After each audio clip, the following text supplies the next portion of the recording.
Man, it is good to be back. It is not Frankie the Horn Calderon. If you were watching the Rise of the Roadrunners series on this channel, that will be back on Friday. This is the normal content that we put out on this Far End of the Bench podcast. Jimmy Pilato here. Excited for the initial feedback that we've gotten so far. 4 blogs, 1 video. I did do the commentary so you guys can hear what Frankie the Horn Calderon sounds like, but that was an amazing debut. Not hurt by the fact that we went into Kyle Field week 1 as the UTSA Roadrunners in college football 26. Got the big win 49-3. So 46-point victory to start the season off. We got the I-35 showdown coming this weekend against Texas State. I believe this is the youngest college football rivalry in the entire country. It is the 7th annual I-35 rivalry. Both teams moved into FBS within the last 2 decades. And so far UTSA is dominated, but Texas State has the last win in the 2024 season. So that is going to be what we have coming up this Friday. Rise of the Roadrunners, Clay Stonewall Merritt, Robert Henry Jr., the guard dog in cleats, and Frankie the Horn Calderon. That is coming up Friday. For now, episode 242 of the Far End of the Bench podcast, we have SEC football breakdowns, any given Sunday, AFC East preview. Plus, we'll get into the top 5 worst things about going back to school because that is unfortunately on the horizon. All that and more coming up after the intro.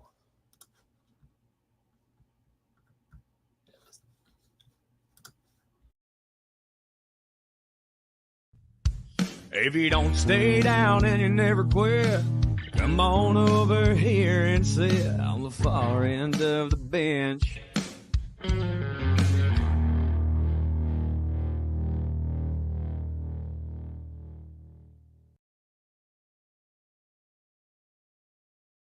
We're almost to the point of the season where we can have Victory Mondays, but I'm going to count today as a Victory Monday because I got to see another win in person from the Redwoods and helped out the playoff chances quite a bit. We're going to get into all of that, Nico, but it's good to see you now on like the same level.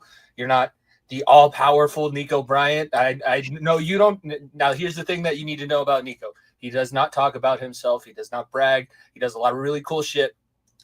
This weekend when we were at PLL Denver, we had a couple of the players' families come up to. I was obviously with your family, telling us how great you do, how easy you make life for the players.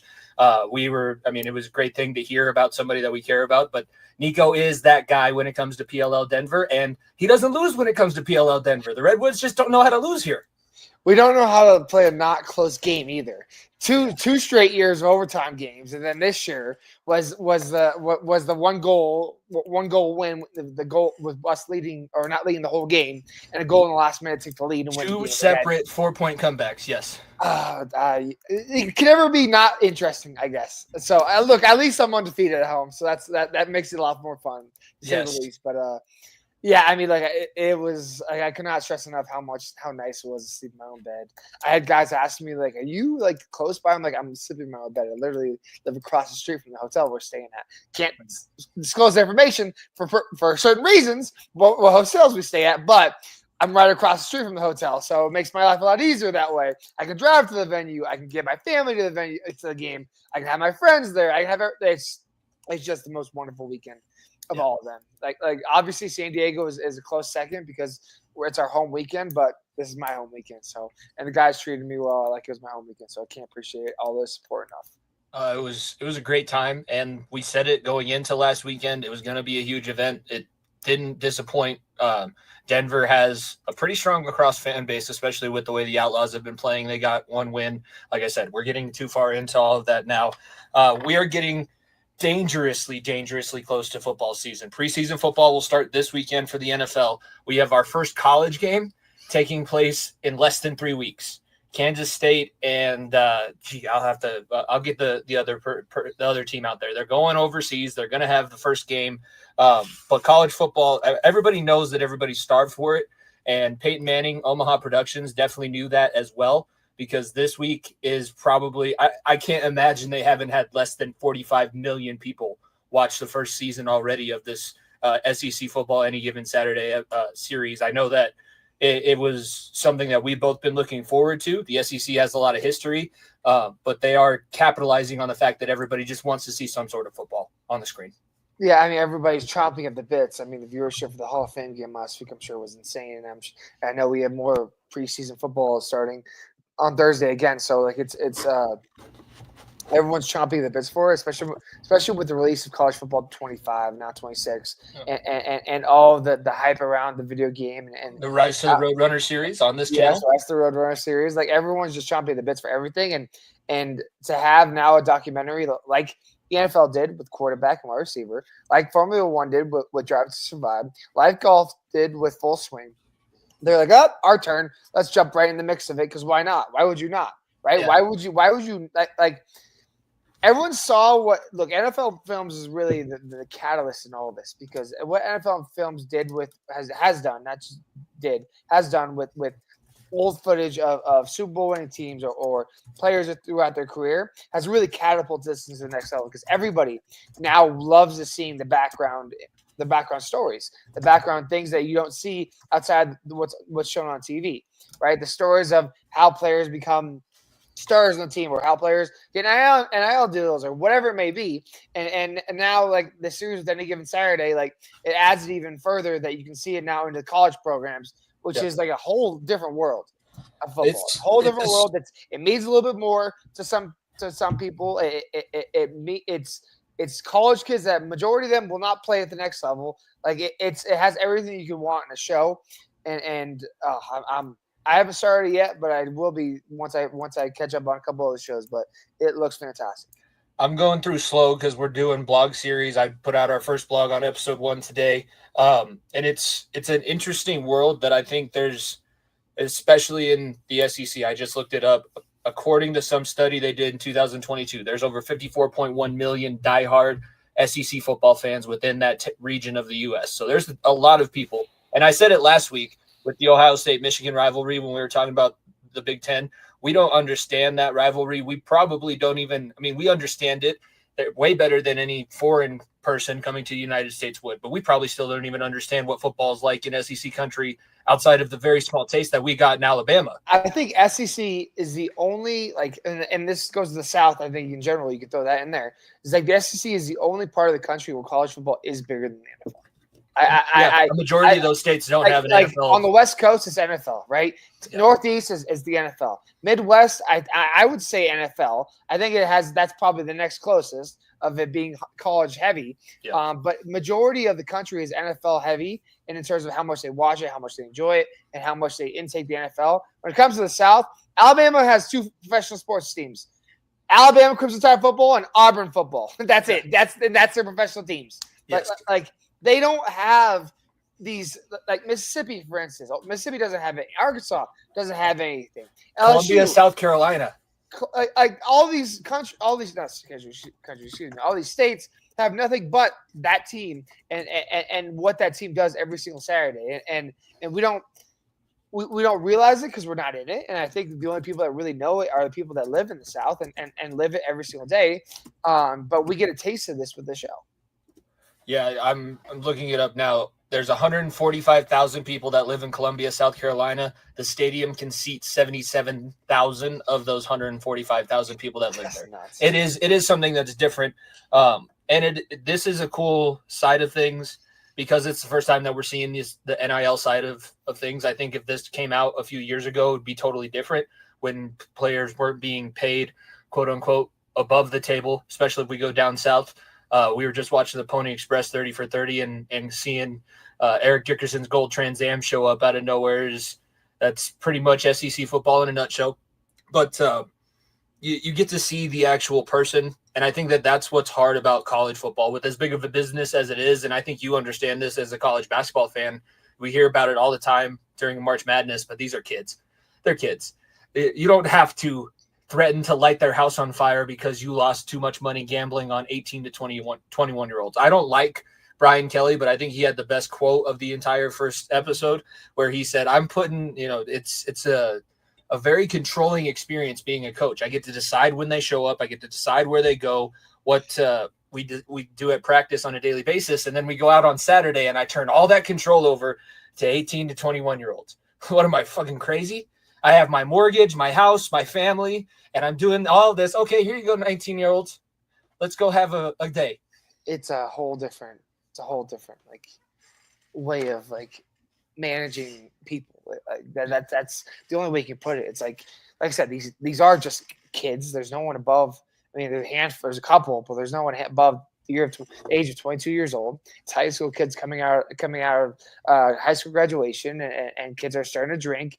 Everyone has a license, basically. It's as testy as a time in terms of like kids or these college kids figuring out their livelihoods as ever. And oh man, it can be for a coach that is older, for like a Nick Saban or I mean, Brian Kelly's 62. I looked Brian that up Kelly earlier too. today. Like you can get way out of times very quickly. Like you can think you have a handle over calling plays, right? Or how practice should be run, or how you recruit, for instance, right? You have no idea really in the dialect and the difference between a 70, 60-year-old man has over these 18-year-old kids and figuring it all out. It is an entirely different universe. The way they live, the way they operate. Like I said, kids nowadays that went to or kids back in the, like not even back in the day, 10, 15 years ago. Like when people were deciding between Alabama and, for instance, South Carolina, they would go to Alabama and be a third string just because they knew of how they're going to get treated. And you knew, well, maybe there's a chance I can make the league, right? Now with NIL get a car dealership in Tuscaloosa after exactly. Now NIL deals where everybody can fork over money. They're like, you know what? I would love to play at Alabama, but over here, Texas A&M is forking over a lot of money where I can pay my grandpa or grandma off, and they can stop working, or my parents can stop working, or buy them a new house, buy a new car, whatever it may be. Like it's a whole entire different world of college football because of the NIL deals, and I mean I've stood on 2 feet saying it's been better for college football, and I think the parity is better. insane. But the parity is insane. But right now, like I don't think you can complain. Like you said, I don't think you can complain about the parity. I don't think you can complain about having a Boise State and Penn State in the semifinal when we would have never gotten that, right? We would have never gotten that. It's a special time in college football. I think it's only getting better. And it's cool for this series going back to the first episode. So they're doing this and they're taking us all the way back to the beginning of the 2024 season. So basically a year in the past where fall camps are just about to be over. They start in LSU and Baton Rouge where they're getting ready for their kickoff game. If you remember last year in 2024, they opened the season in Vegas against USC, had a lead and blew it in the fourth quarter. That was one of our favorite things to talk. Well, one of my favorite things to talk about is Brian Kelly blowing leads in fourth quarters in neutral site early season games. But this one, it's a very interesting thing to go all the way back. And I think looking at LSU as a program, they're very successful. But I was thinking about it, and that might be the most pressure that you ever feel in any job that you get. Because as the head coach at LSU, think about the last 3 that they've had win championships. Nick Saban, after he wins his national title, goes to Miami to coach the Dolphins in the NFL, comes back and coaches at Alabama instead. After that, you have Les Miles, who goes toe-to-toe with Nick Saban for a long time and has Tyrann Mathieu and the Honey Badger. Then you have Ed Orgeron, who turns in the greatest college football season performance of all time. None of those coaches made it more than 2 seasons after they won a championship. So, yes, the success is great, and that's all they want you for. But as soon as you show a little bit of a sign of letting up, you're gone. So this is a very interesting thing to look at Brian Kelly, because I got to think that this is the one season. Like if Brian Kelly doesn't figure it out to go more than 8-3 this season, it's done. It's over. It's like I just think with Brian Kelly, like you have a quarterback, right? Nussmeier is I'm not comparing him to Joe Burrow, but he's the best quarterback you've had since Joe Burrow. He had Jaden Daniels in his coaching tenure at LSU. That's what I'm saying. He had Jaden Daniels, had all those. Nussmeier is I take that back. My quote was saying that he's the best quarterback since Burrow because Jaden Daniels, I forgot about him for that 1 year. But Nussmeier is as good of a quarterback as there is in the country. It's him, it's Arch, it's Aller, and that's the company they're in, right? So like it's you have to be able to perform, and LSU has a target on their back, right? Because like it's not like Orgeron got fired for a lot less, and he won a national championship. And Orgeron got fired during a time where everybody was going through their COVID protocols too. He wasn't fired before the masks and everything were all lifted. Exactly. He was gone before then. Exactly. So like this is as short of leash as possible as Brian Kelly has. Yeah. And they talk about the defense. I don't know how LSU, even back in that 2020 season, that was their Achilles heel of the team, was the defense not being great. They had Devin White, who kind of made up for some things. The defense with Jaden Daniels. If Jaden Daniels had half of the defense that Joe Burrow did, that Daniels LSU team might have been the greatest team of all time, but they just couldn't stop anybody. Talk about with the Bengals this past season where you score 45 and give up 48. That was pretty much the entire season for LSU, and that's how this season started that they're going through. And it's kind of the halfway point of the episode, but you see they have the 20 to, I think, 13 lead in the fourth quarter. All of a sudden, at 20 to 20, all of a sudden, another touchdown later, they lose in regulation. They don't even go to overtime in that game against USC. And Brian Kelly, I didn't like the way that the press conference came off initially when I just saw his reaction. He's slamming the table. He's like, we're talking about the same things.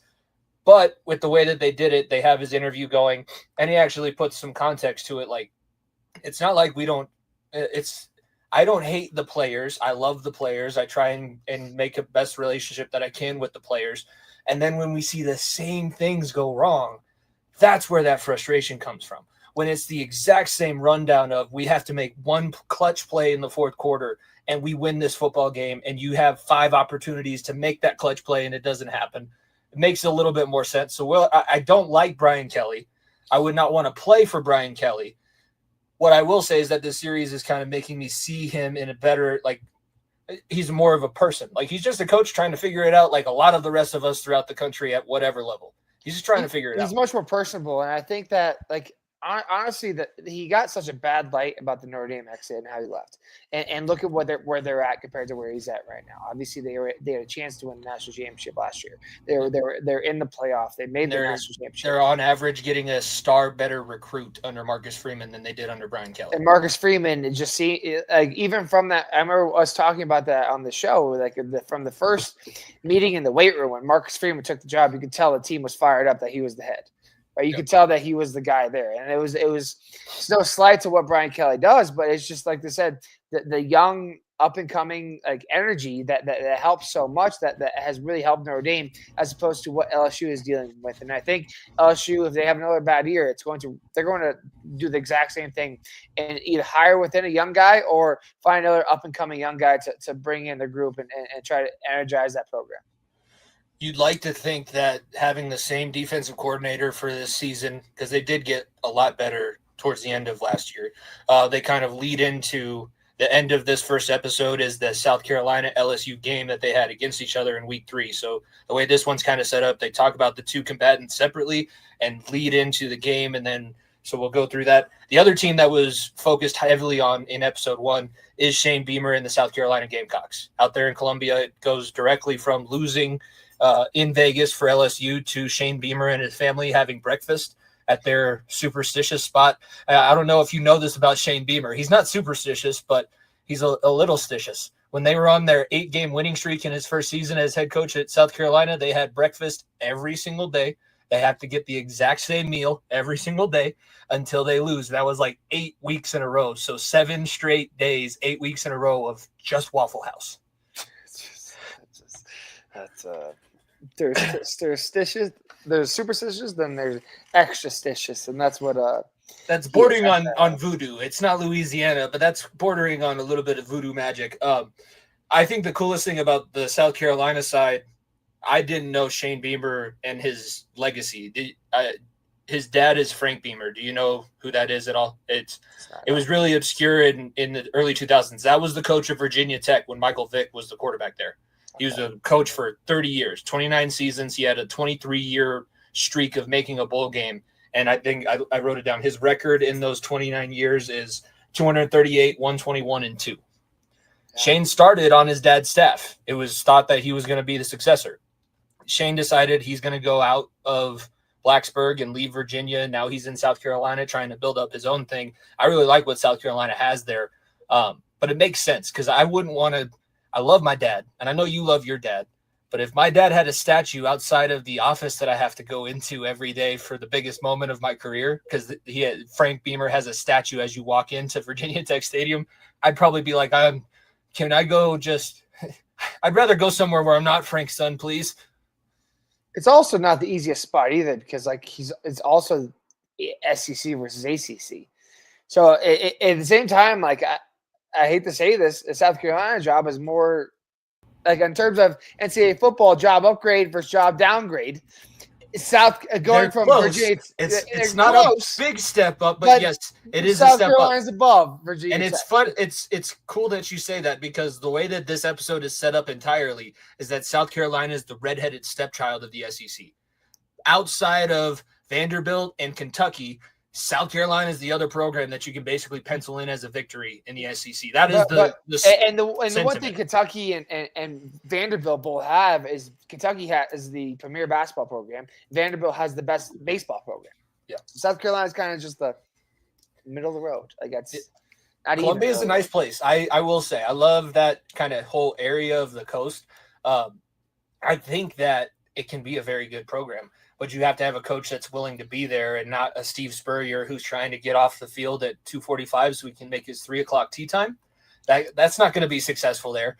And you can't just have Jadeveon Clowney, because that was, I think, the real last time that South Carolina was good was when that NCAA 14 video game came out. They were always in the championship games when you played in the dynasties. And they were damn hard to beat because they knew how to – there's talent all over. Like, they are good. Lenore Sellers, that was the other big takeaway from the South Carolina segment. He's a dark horse for the Heisman. I think right now, if I was going to set it, I would say Aller's up there. I would say that Nussmeier's going to be up there because he was already thought of to be an NFL quarterback. Lagway from Florida might be the overall one that just runs away with it.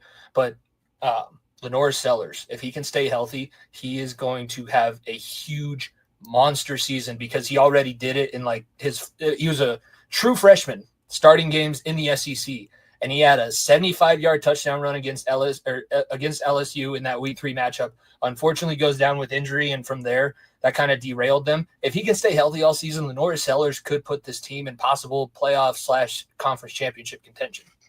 I mean, like Lenore Sellers is one of the premier guys that in the SEC, he's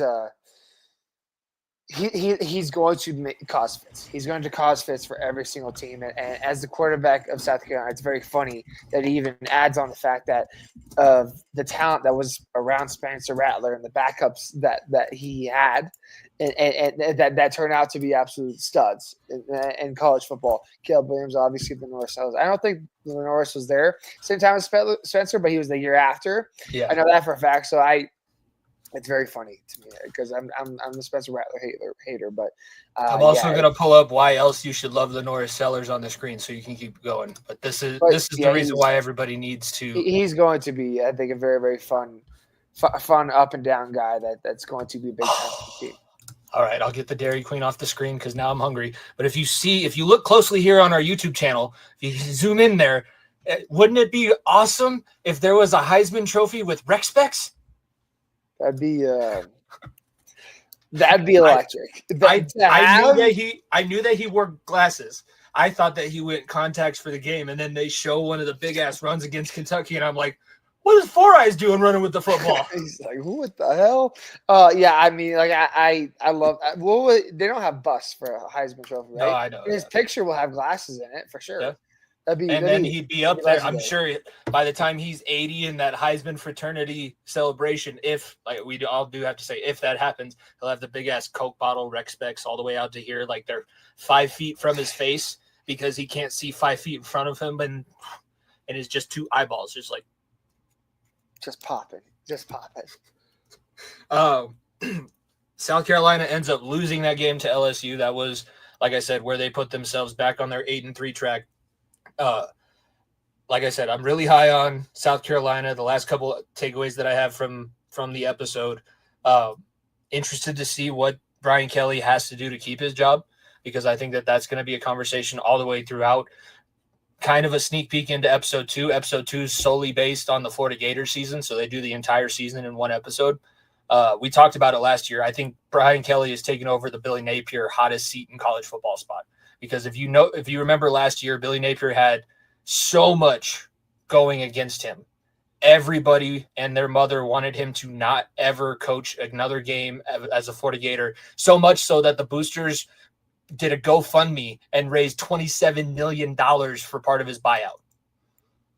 That's an all-time hater move. Yeah, but we said we were haters at the beginning of the summer, right? I'm not going to start a grassroots campaign that's going to raise $27 million to get rid of anybody. That's just all-time hater. Let's talk about the conference as an outlook for the upcoming season. Last year, we had Georgia, we had Texas in the SEC championship game. Texas obviously losing, but then making it. I think they actually made it to the same round of the playoff. They both lost in the semis. There's only 3 SEC schools in the 12-team playoff.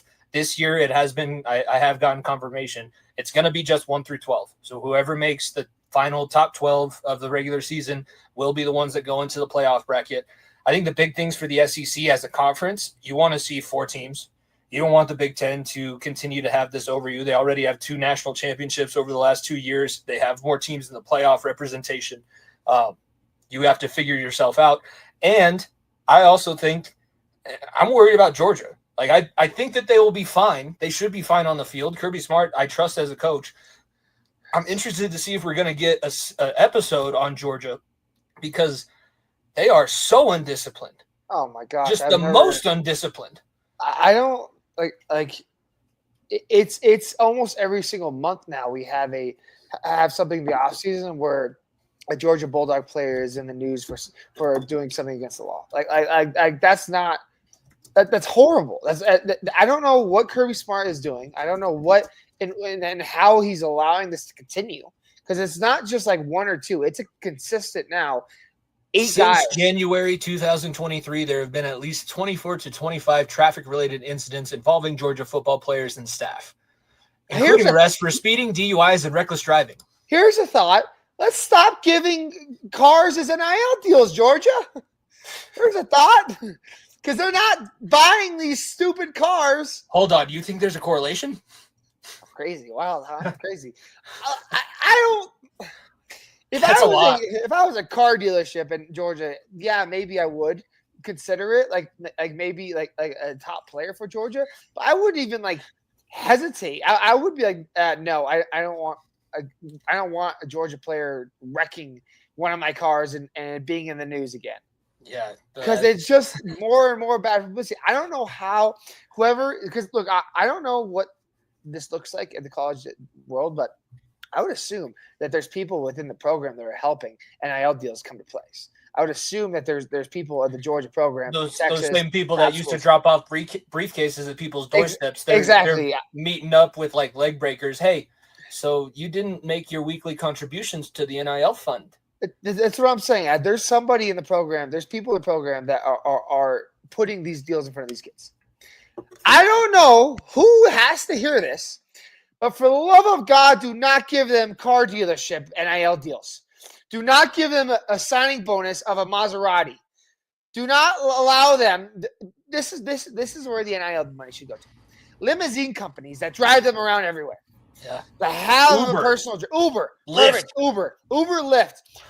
Put the jersey sponsor, put the sponsor on the jersey for all I care, right? If that helps this team get out of the news, because I don't get Gunnar Stockton driving for Lyft. That'll help out. I just don't understand how it keeps getting worse and worse. And this team, like I said, this team was a damn good team last year, and they did get better. They did get better. They brought in a couple big receivers from the West Coast. Zachariah Branch from USC got brought in, and that was their big. If they had a receiver that could catch the football last year, they beat Notre Dame in the semifinal. And I think Stockton is going to be a better passing quarterback as in full as opposed to what Stetson was the last couple of years. So I mean Carson Beck, I think was part of that discipline. I truly, because I've heard issues about him in Miami, and I can't wait to get to the ACC preview. I know he fumbled a huge. We're very respectful on this show, but fumbled the bag because. Yeah, I mean, he had Miami is like good. Don't get me wrong, but like it's not Georgia and what Georgia is right now. Miami back in the day is as good, but Miami's not going to give you the same amount of money that Georgia was giving you. Now you don't have the hottest girlfriend on campus anymore.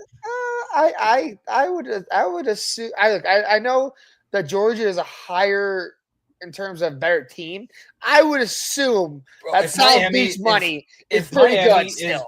If I would Miami is assume that putting South all Beach of money that, is good. if Miami's putting all that dirty money into the Canes to do what they've done to just get knocked out of the playoff contention and ACC championship contention by Syracuse, I feel like we have to start worrying about some Colombian neckties in South Beach because there ain't no way that money's legal. I mean, look, I think they are going to be better than with what Carson Beck showed last year with Stockton. And I think, like I said, if Georgia can clean their act up, they'll still be a playoff team or a fringe playoff team. Yeah, like, I don't see them winning the conference championship. I have Texas win the conference championship. I think I have a rematch. Yeah, I have them playing in it, and I think, I Bama will have a good say in it. I think Ryan Williams and Alabama are going to have a say for that. But I look at across the landscape of the SEC, and there's really only three dogs. I'll give you your top 10 because I think that it's interesting to see who they think the top 10 is in the SEC. Because according to most media and college football pundits, that would be your top 10 in the country because this is the best conference in the country. But you have Texas, Georgia, Tennessee. I think Tennessee's due for a terrible season. Losing Ian Maliava, they have not been able to put anybody in his place. And Maliava was also a problem. So he apparently, like, his dad was demanding this, that, and the other thing. So maybe it's a better thing that he's gone. So I think they also had a lot of injuries last year. So I think that they'll move back a little bit. They'll be fine. Definitely a step back from last year. They'll be fine long term. I just think this season's going to be disappointing for them. Missouri is after, so they're fourth in the SEC. Ole Miss right after them. Bama, LSU, South Carolina, Texas A&M, Florida are your top 10 in the SEC. Bama and LSU will jump every single one of those teams. Here's my thing. I would say over Tennessee. I think that if you're gonna, I think that you can move down Tennessee and Missouri. I think maybe Ole Miss deserves a little bit more respect. I think that Florida is gonna give people. Here's the thing about Florida, and it was the same issue that they had last year. So I'm gonna pull up I'm going to pull up and see what they have this season again. They had the toughest ass schedule of any team last year. It was kind of ridiculous the way that they had to go through everybody. Not even – they started the season at fucking hosting Miami with Cam Ward as their brand new transfer portal quarterback. Got beat 45-17. They played everybody. This year they have – are you ready for this? I am one of those people that should stand on 2 feet saying they should play Miami every year, but that's beside the point. Keep going. No, I think that it's great, and it's. I think that Florida has probably the most underrated rivalries in all of college football with Miami and Florida State and Florida, and Miami and Florida. It's all great, but they have at LSU, at Miami, home against Texas, at Texas A&M. They play Mississippi State, home against Georgia, at Kentucky, at Ole Miss, home against Tennessee, home against Florida State. So they're out of conference, or Miami and Florida State. They also play two. They play 2 games before they get to LSU. They play Long Island University and South Florida. I'm telling you right now, I know there's a school in Long Island. I don't think it's that Long Island school. No, it's not Long Island University. Probably. No, it's not a. Oh my gosh, what's it called? Oh my gosh, it's a lacrosse school. It's not the same team. Johns Hopkins? Is that in Long Island? Maryland. I have no idea. Oh my, Hofstra. Yeah, no, Hofstra. That's not. I don't think they're playing Hofstra. Which they're not playing Hofstra. They're playing. It says Long Island University. We're making up schools now. I'm pretty sure we're making up. Remember Bishop Sycamore? Remember that Bishop Sycamore? I've never heard of Long Island University, and I've watched a lot of college football, watched a lot of college basketball, and I feel like I would have at least heard of them. That's got to be a D3 school. Am I wrong? Maybe they're D3 in football and basketball. I hope that's like an exhibition game where it's just it's like that's a DJ Lagway go out there and throw for 9,000 yards and scare the shit out of everybody. I feel like we would know what that school is. Like, can you pull up a picture of what the logo looks like? I seriously feel like I know what majority of Division I football and basketball schools are. I've never heard of Long Island University. I don't think they're the Long Island University Sharks, by the way. That makes it worse. I still have no idea. That does not help at all. There we go. Oh no, they look like the created team in the old Madden. Long Sharks fans or something. I guess I don't know. Like what? I'm already stuck on UT San Antonio. Oh my gosh! Those are like the San Diego Seals jerseys, like with the hockey team back in the day. Yeah. Oh my god. The XFL just looked at these jerseys and puked. Can we look up their is it in Long Island, like New York, Long Island, or is it a different Long Island? That's the next question I have, because I had a couple here. Because we're going to go deep diving into Long Island University, because I'm all into these colors, this color scheme. Let's see. I don't think it's in New York. They're in Brooklyn. Long Island University. So it's not on the island. So there's the next problem I have. So it's not on the island, which makes it worse. I don't actually. Maybe it is. I don't One know. University Plaza, Brooklyn, New York. It's not on the island. No, it's not. It's in a separate borough. It's in a totally separate borough. It's probably an hour drive from Long Island because of the New York traffic. That makes it even better. That's why you name your schools after states. Are they FCS? Are they FCS? No shot, right? They're like, I think they're NAIA. I'm dead serious. Division is Long Island University. Like, give me a conference. Like, give me something. I seriously have no clue. FCS. They are an NCAA Division I FCS. In what sports do they do? I'll help you out here because I'm asking a lot for you. Let's look up what conference is Long Island University? Northeastern Conference, or excuse me, the Northeast Conference. Again, has who? Actually, now that you say that, this logo does kind of familiar. I hate saying that. But college football was first played at Long Island University's Brooklyn campus for 6 seasons from the late 1920s to 1940. Let's see. This is not 2018 to present. They've been in the Northeast Conference. They have won quite a few conference championships. Wow, good for them. Last conference championship was won in 2018 when they went 10-1. I'll tell you right now, they have not won a basketball conference championship because I have no idea who they are, and they would have been in the tournament. So go Sharks. Go. We did a whole thing on Shark Week a couple weeks ago. Go Sharks. That was yeah. No, I'm not a gambling man, but tell me where the line is, because I know they've got to have a line, or maybe they don't because they feel bad. It's got to be 50. It would take a wild guess is 50. That might be the new Sisters of the Poor, where Alabama schedules the Citadel. Now it's going to be the Long Island Sharks or the team. That's how much money is LSU paying them? All of the money, and that is funny. $27 million fund they raised is going. That is funny. The next 15 years. They have no betting for this one yet.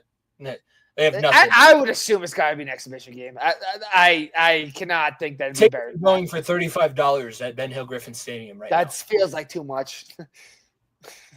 Wait, it's at Long Island University? No, Ben Hill Griffin Stadium's in Gainesville. Okay.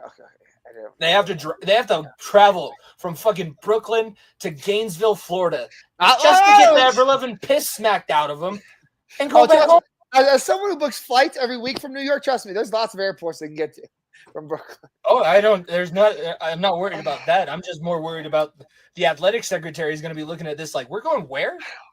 And playing against who? I think they must have thought that was like Florida A&M or something, or like Florida Atlantic that they thought originally on the schedule. They were like, oh, fuck, too late to change it now. They watched the first 5 weeks of the season and then didn't watch any more college football. I was like, oh, Florida sucks now. They fired Billy Napier. Their fans made it fun to fire Billy Napier. No, you're a little bit – you should have watched the rest of the season. You should tune in to Saturday Night Lights or whatever, not Saturday Night Lights. Any given Saturday. That's what you need to turn into. Last thing actually 2 things. The next episode that I'm going to get on is the Vandy, Alabama situation where Vanderbilt upsets Alabama at home. I cannot wait. I've heard podcasts with Diego Pavia on them. Oh my gosh, I would love to get that dude on any show that I would just if he's interested, you can come and talk as much shit as you want on this show, Diego, because he is doing everything possible to be Johnny Manziel. He is doing everything in his right mind. But he actually is playing, and he actually loves his teammates more than drugs. Yeah, that's probably true. But he doesn't have the skill what Johnny Football had. That's the difference between the two. But he has the. I mean, I don't know. And beat Alabama. They'll be successful. I'm not saying that Diego Pavia is correct in predicting a national championship, but I do think that his mentality will take what is normally a 4-win program and bump them to an 8-win program consistently. Oh, I will put it on record. They will be a top 10 team in the country at some point this year. I don't know what their schedule looks like, but it's going to be. Let's see. It's going to be. They start off against Charleston Southern. Oh my gosh! Again, we're making up schools here. Keep going. Virginia Tech, South Carolina, Georgia State. Okay. Utah State, Alabama. That one's in Tuscaloosa, and they're also they did everything about poking the Hornets' nest after last season. Bad. That's home against LSU after Alabama. Maybe that's the one. I'll say, you know what, that might be the one where LSU is falling apart and Vanderbilt wins the one at home sneakily. What if they upset Texas in Austin? Because they do have an early November. They have an early November game, 10 a.m. in Austin. I'll put my college football integrity on the line that game and say Texas will blow them out. I will go that far. Definitely the smarter bet, but I'm just thinking. I didn't expect them. Yes, I know it was Kalen DeBoer's Alabama and not Nick Saban's Alabama, but there is still no way ever. Like the video game that I just played, it makes less sense than Vandy beating Alabama ever. If because this ties into the SEC, and I think this is a good last topic to talk about. If Kalen DeBoer loses to Vanderbilt again, and Alabama doesn't make the 12-team playoff where they take the 12 best teams, is he gone? It's definitely going to be. I think it's a scorching hot. I think that he's either. I don't know if they would just get rid of him right after the season. I think they would be. They would look around and see what they could replace him with before firing him. I think that it's likely if that's the ending outcome, he's gone before the regular season ends next season. How many games does Alabama have to lose before Nick Saban becomes a coaching assistant?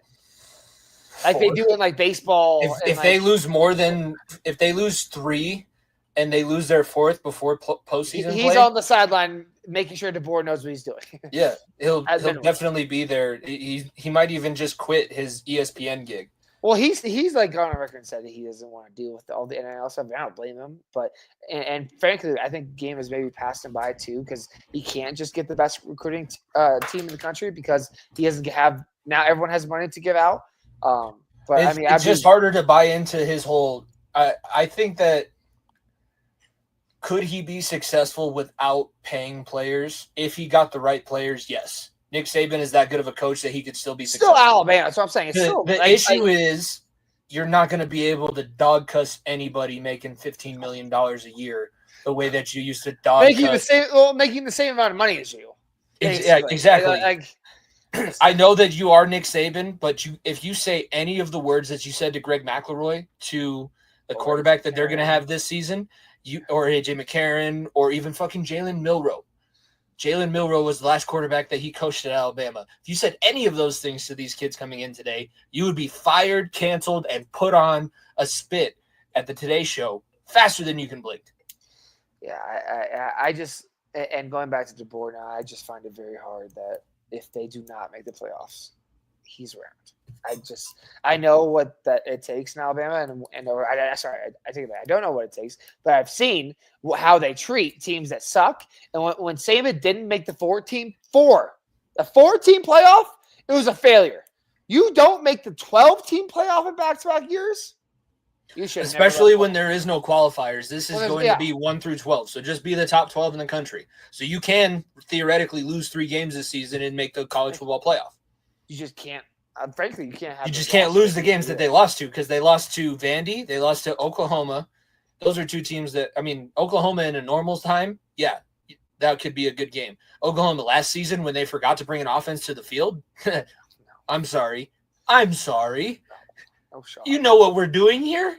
No, you have no clue. So you have Texas winning the SEC. I also wrote it down yesterday. Georgia loses the SEC championship to Texas. Sarkisian gets his conference title. In the SEC. I don't know. I'm drinking the Arch Kool-Aid. I am. I'm sorry. I am. By the way, Arch he's got enough talent around him that he doesn't have to be his uncle or his dad. He doesn't. He doesn't have to be his uncles. He can be a game manager and be smart with how he plays, and he has the legs where he can run the option play and make life easier. That's why I said last year is like Coney was running an offense that was built for Arch Manning. He was trying to do play action plays. He was trying to do on the run. Quinn Ewers is more in the pocket type of guy.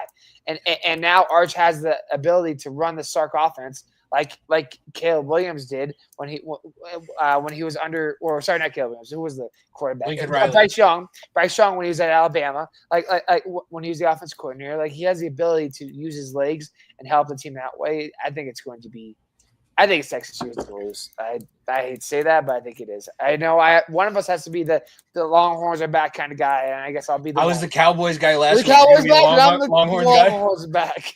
Okay. Well, I also did say they're going to win too. Here's my thing: if he can just have half a bit more of a clutch gene than Quinn Ewers had, he probably will finish with at least a semifinal appearance. Because that's Quinn has almost zero clutch gene, and he made it to back-to-back semifinals with that team. No offense to Quinn, because now we have to talk about him for our next segment of the show. Did you realize he was in the AFC East? No. He is the backup quarterback in Miami right now. Did you also see what else is coming out about Miami? I have not seen all of them. We all know. We also know that Mike McDaniel walked to the podium. He said, "Hey, it's a good day, isn't it?" And he goes, "Excuse me, you need to stand corrected. It is a great day." And the reporter, because Mike McDaniel thought he was going to be on his shit, the reporter just goes, "Well, why is it a great day?" And you could tell he's like, "I didn't have any answer." Because we're another day closer to death. That was the answer. That was the word for word answer. It's a great day because we're another day closer to death, which I get. Like if you've been in existentialist philosophy classes like I have, I understand what you're trying to say. Probably shouldn't say that as the head coach of a multi-million-dollar organization where that's worth billions of dollars. I didn't expect to start with Miami, but I guess let me put things this way. We are moving to a point in the NFL where these cute, funny, energetic head coaches that are not named Jim Harbaugh are gone. That are not worth anything. And by the way, Jim Harbaugh is older than fucking dirt. Exactly. Like McVay and Harbaugh, maybe the last two. Like Sirianni is a little whack job. Is probably the only one left of that new young core. But if you're not a whack job that knows his X's and O's, you're in trouble. And I hate to tell you, Mike McDaniel, Smokey Hill didn't teach you very well. You don't know the X's and O's of what the team looks like without Tua Tagovailoa at quarterback. And it's going to be your downfall that you can't stay healthy because you haven't built an offensive line. You don't have a running game still. You have a running back in my community. You have Tyreek Hill doing Tyreek Hill BS. Who hates himself in Miami like he's just trying. He's doing the Antonio Brown. At some point this season, we will see Tyreek Hill pull his jersey off, flip the bird to the crowd as he's shuffling off the stadium, and get picked up by some random-ass limo driver because that's what Tyreek Hill is trying to do to get himself out of Miami right now. Look at that quarterback class. Joe Burrow, obviously, been to the Super Bowl, one of the best quarterbacks in the league. I think that's 5,000 passing yards last season. Justin Herbert. As much shit as we give him on the show, very good quarterback and has led his team consistently in the playoffs into almost winning a playoff game. He's 2 playoff losses away from being Josh Allen, or 2 playoff wins away from being Josh Allen. Exactly. And Tua Tagovailoa cannot stay on the field. And look, it's not his fault. It really isn't. It's the same thing that we said with Andrew Luck back in the 2010s. You're going to love this. You want to know who else is in the quarterback room for Miami? So it's Quinn Ewers. And you want to know who else? Oh, I know who it is because he was with us last year. It's the MILF Hunter himself. Zach Wilson. I think Zach Wilson is the backup, actually. It's not going to be Quinn. But it's going to be Zach Wilson. We're going to see Zach Wilson this season play for him. I can almost guarantee it. In the Jets That's why he left us.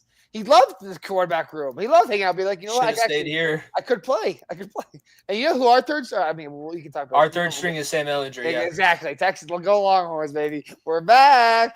I know. It gets better and better. But he's apparently having a really good camp, despite having a center who can't hit the broadside of a barn with a snap. Congratulations, you've won the QB2 job when you get to hold the playbook. I think he's still going to be QB3. I don't think they're going to. He'll be the practice squad guy. But Zach Wilson, I think, will start games for this team.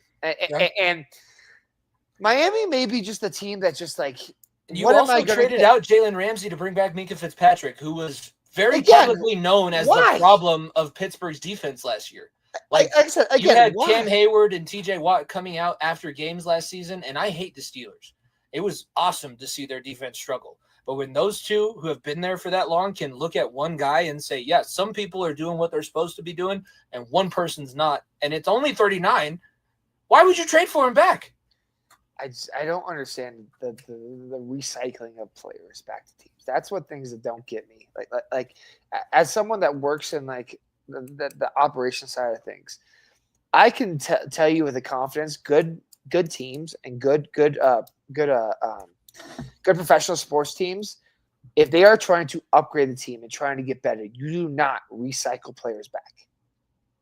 You move on from guys that are tough decisions. You make decisions. You go find a different guy to try to fit that better scheme. You don't bring a guy in. There's a reason Von Miller's not back here.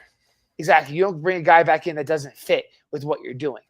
And like I said, the Dolphins are Dolphins and the Chargers. I think you throw in this conversation, they're the biggest what ifs consistently. Because what if Tua gets healthy? Because we saw Tua be healthy, and they made the playoffs where they lost the game in negative 15-degree weather in Kansas City 2 years ago, right? Or do you get a season where Tua only plays 8 games, and what's the guy? Skylar Thompson starts the other half of the games, right? That's what you don't know what you're going to get with Miami, and that's why they're one of the biggest headaches in the NFL right now. I'm pulling it up again, so I see the reason why they're always a what if, and this is a story that's not my story because I very clearly didn't play in the NFL, but I listen to a lot of guys that I respect their opinions that do. And Mark Schlereth won 2 Super Bowls here in Denver, and one of them was in Miami. That second year, they got the first week to themselves. The second week was practice to get ready for the Super Bowl. He said that they walked back into the game, or walked back into their meeting room, and one of their backup offensive linemen was just writing 12 names on the board. Like, what is this? What is that going? These are the 12 reasons why Miami will never win a Super Bowl, and it's all the 12 strip clubs that I've been to in the last week. And I just looked it up here. There are 1, 2, 3, 4, 5, 6.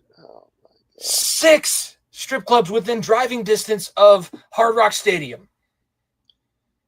Tootsie's, which we know about because of the Florida Panthers, is literally down the street. It's on the same block as Hard Rock Stadium.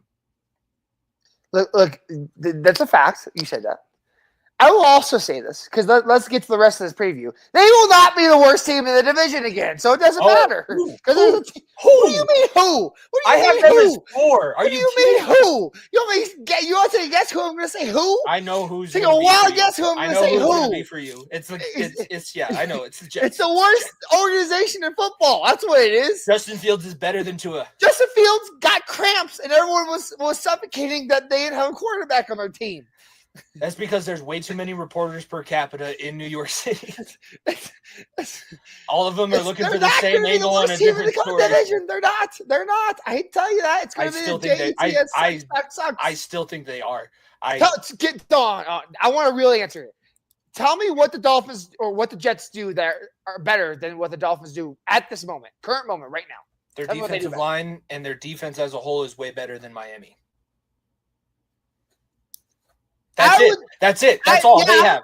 Their defense is better than Miami. That's and frankly, we're talking about dog shit that was fresh out of the dog poop, and compared to one that was just picked up out of the bag, or that was sitting in your trash can. This is my 3 and 4 in the division. I still have them the bottom of this AFC East. Horrible. They're horrible. I don't care if I'm labeled the biggest Jets hater in the world. They're horrible. The team is the joke. I don't care. Like, they moved on from Aaron Rodgers, and it made them worse. This team is so bad, Jimmy. They have getting Breece rid Hall. of Rodgers. They have Garrett Wilson. They have Leonard Williams. They have all this talent. They have Sauce Gardner, a top 5 corner, quote unquote, top 5 corner in football.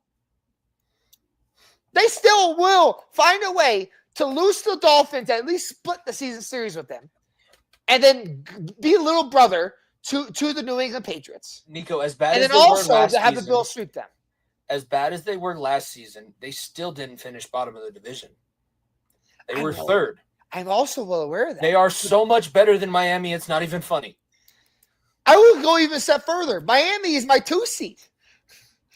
I think they're better than the New England. There's 3 horrible football teams in one division. One of these teams made the playoffs last year. One. I'm well aware of that, and it's going to be the same this year. I think that there will be 2, but it's not going to be New York or Miami. You think it's New England making the playoffs? It's New England, and it is Buffalo. I think New England takes the 7. You're drinking too much New England Patriot Kool-Aid right now. Because let me explain a couple things here first. Nico, what did the Broncos? What were the Broncos' expectations? You're fine. You're fine with that. But that's my rationale. Let me list the teams they have to beat out for those 3 wildcard spots.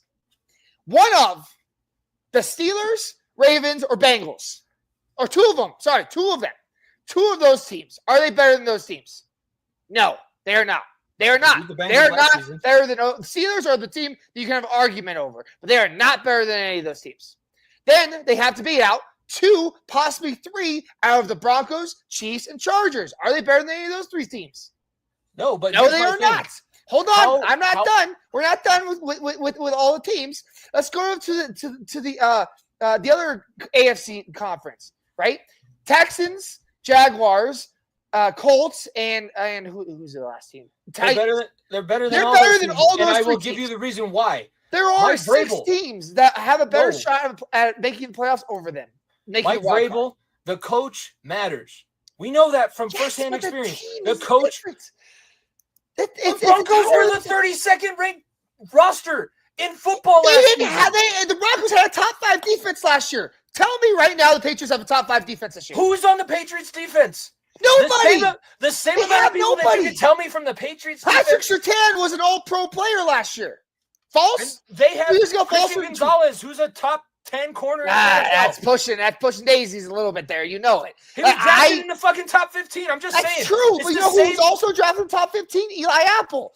This is the same similar situations, except it's a worse division. I will give you that the Patriots could finish second place division. I will not give you that the Patriots are going to make the playoffs. I'll tell you that. I think they finished 10-7. They're right in the hunt, and I feel like with the tiebreaker situation, they could find themselves in the playoffs because of what they have in the coaching. Gerard Mayo couldn't coach an NFL franchise. Mike Vrabel can. He beat New England with Tennessee. That team sucked ass. That team also had the best running back of the 21st century. And how did they beat the Patriots with coaching? That's all they did. They outcoached the Patriots that game. It wasn't Derrick Henry going off. It wasn't their defense. Vrabel knew everything they were doing on the other side. And Vrabel will know a good amount of what the he's not playing Tennessee in the playoffs. And all of the he's better than Zach Taylor. Who are the other teams that you gave me? Pittsburgh. He's about even with Tomlin. I think that he's about even with Tomlin. He's moving up as Tomlin is going down. So about even. Coin flip. He's better than John Harbaugh. That's pushing it a little bit right now because Harbaugh is a better football coach than John Harbaugh. John Harbaugh he's gotten his success in other ways. Every single year and won Super Bowls. He's gotten his success in other ways. Better coach at football than John Harbaugh. Next one. Andy Reid. Not better than Andy Reid. No. Sean Payton. Not better. I would now. Sean Payton. No, I would say about even at best. Right now, the Chiefs and the Broncos, 2 teams that I could see beating the Patriots very easily. The Bengals, the Ravens, the Steelers. The other Harbaugh brother. I don't trust the Chargers. I still trust Mike Vrabel with the Patriots over the Chargers. I'm just saying that I just named 6 teams. And only 2 of those 6 teams are going to be in the playoffs. And the other 4, the Patriots are going to have to fight with for making it. I think the Patriots are in the top 3 of that wild card race. I think that they will be. The 5th seed?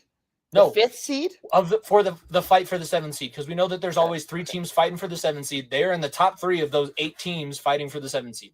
I think they're playing meaningful football. I don't think they're in the playoffs. That's all I'll go for. Not great, but I do think that this won't be an under 500 season for New England. I think that they will be over 500. I think that they will be comfortably fighting for a playoff berth. Who knows what happens from there? But I think that people are underestimating the impact that Mike Vrabel is going to have. Plus, he's a great coach. It came out today. Did you see the story that came out today from their joint practice? He dove in there and was bleeding from the face to finish practice because he tried to break up a fight. Is he going to suit up and also help this defense out? That was also bottom 5 statistically in every category. Nate Scarborough beat the guards doing the same thing, so anything is possible. Just saying, this is like I understand the comparison to the Denver Broncos. The Denver Broncos defense going into last year was still a top 10 defense at worst. This Patriots defense was a bottom 20. It was a bottom 10 last year at best. I don't remember the Patriots defense giving up 70 points in a game. That's true. But I also don't remember the Patriots having a guy in the Defensive Player of the Year conversations. I get it. I get, and it makes me vomit in my mouth saying that they're going to be good again, because all of my life, that's all I wanted was for them to be bad. And the last few years have been awesome. I just think that there's too much confidence, especially compared to the rest of the division. Confidence. Yeah, there's absolutely. Vrabel's one of my favorite coaches. And I'm not sure. Say what you want about the massages Robert Kraft likes to get. He puts guys in positions and lets them be successful. I just think this team is 2 years away and needs more levels to this. Because do we even want to bring up the Stephon Diggs and Cardi B whole situation? You love hating on Stephon Diggs, and you know how he brings locker rooms down. Right, Jimmy? You contradict yourself here. My prediction is that Mike Vrabel is going to choke out. I watched Warrior, which I know I'm like 8 years behind because it's on Netflix now and it was an HBO show.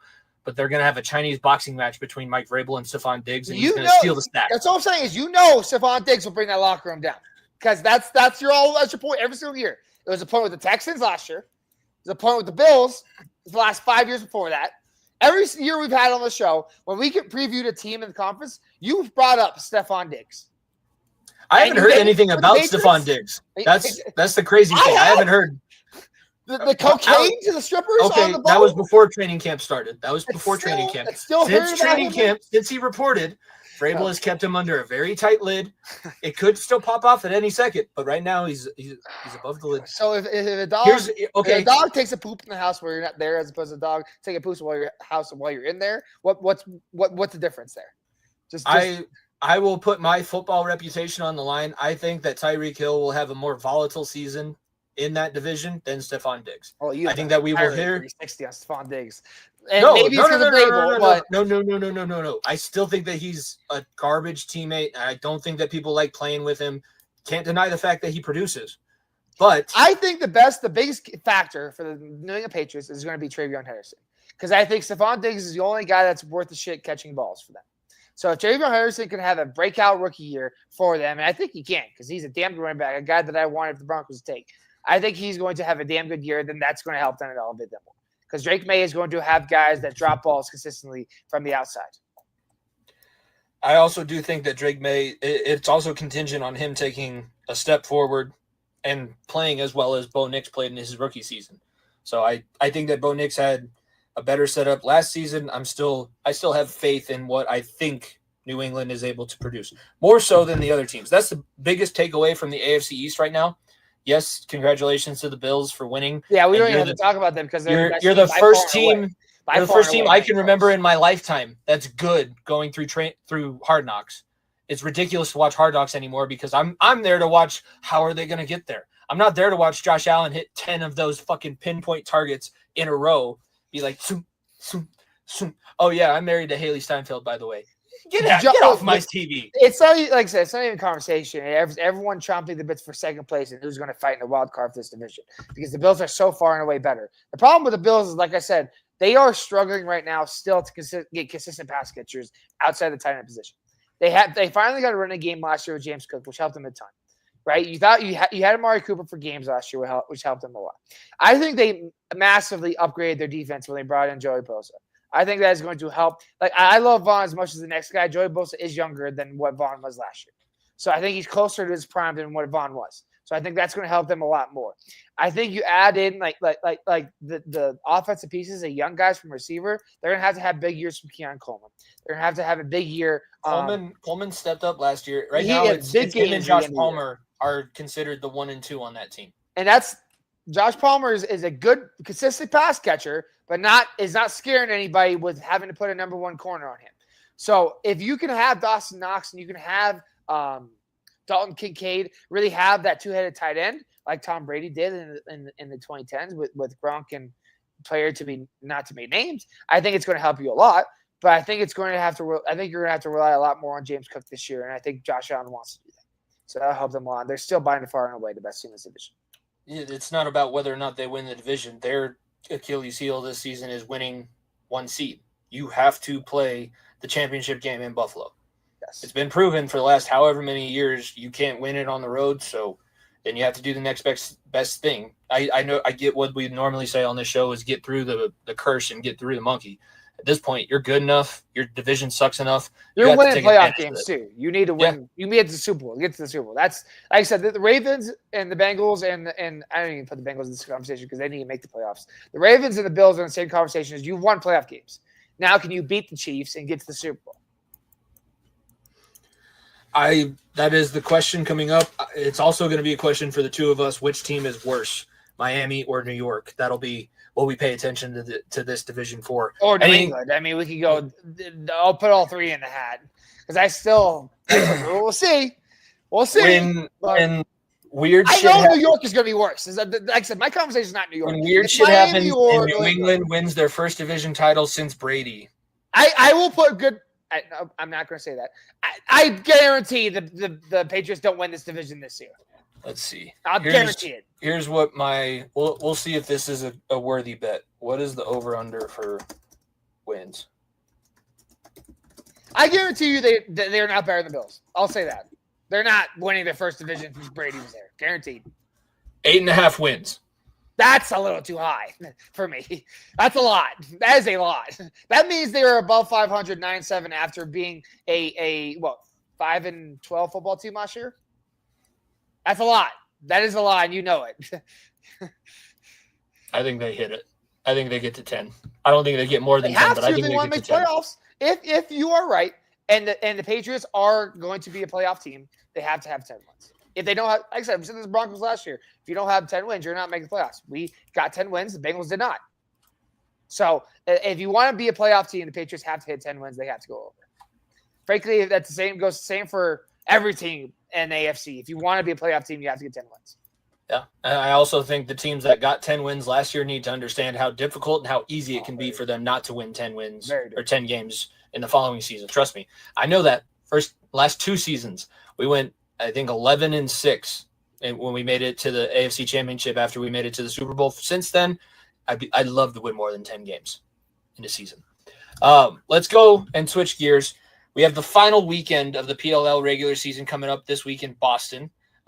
Let's go back to what happened this past weekend, though, and talk about how big was that win, especially not having it be an overtime, thriller. But how big was that win on Saturday night? California now, we said, one weekend can change things quite a bit. The score differential being what it is, that was huge. California now kind of in the driver's seat for what's going to happen moving forward with this playoff race. We control our own destiny. That's the most important thing is we control our own destiny. We win this weekend, we're in the playoffs. It's as simple as that. We don't have to have anything else happen. We win and we're in. I mean, obviously after the 5-game losing streak, which was brutal in the middle of the season, you win 2 in a row against Utah, who obviously was you win 2 in a row against 2 teams that were in the championship game last year. I understand they're 2 entirely different teams now, and the Whipsnakes and the Archers. Getting those 2 back-to-back wins are huge for morale and huge to get you that boost because, like I said, now you're coming into a game Friday night where Boston is a team that's very good and had a damn good win last week, and they're catching their stride as well. But they're playing for their playoff lives as well. So, look, you never want to say you want to lose a game, but at minimum, you have to keep this game close. Because if you let this game get out of hand, it makes Friday night very interesting and very, very nerve-wracking. Is all I'll say. It makes the second game a lot more nerve-wracking, a lot more interesting. So, like I said, you control what you control, and you win, you're in. Simple as that. And you don't give a damn what everyone else does. Because, like I said, you can't be higher than a 3 seed. Actually, you could be. You could be a 2 seed if Carolina loses to Utah. But at that point, if you win that game doesn't mean anything to either team except the chaos if they want to be a championship series team in February. So, it's like I said, you are out there playing for your pride and out there playing to win. Plain and simple. And like I said, it's every game since 2 weeks, last 3 weeks now, is must-win games for us.